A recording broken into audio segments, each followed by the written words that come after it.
Hey folks, do you do a lot of car washing and need a hose reel? What we got here is a pressure washing hose reel. We were given this free for honest review, and I'm kind of looking forward to this because my son does a lot of pressure washing. He likes to keep his vehicles nice and clean.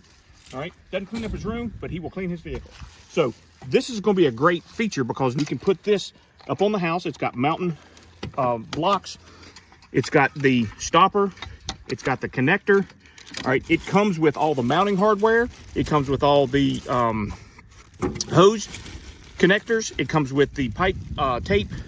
Everything you need to put this on there. This is going to be a real nice feature to be able to keep the pressure washer close to the house where the power is.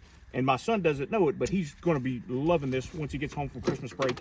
Now, once you get it out and you want to reel it in, it will come right back in. Now, it will not, because of this stopper, it will stop exactly where you need it. And again, this is up against the house.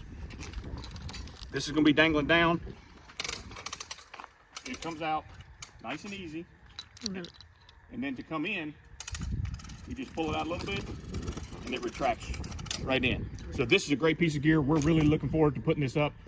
Hope you guys enjoy it.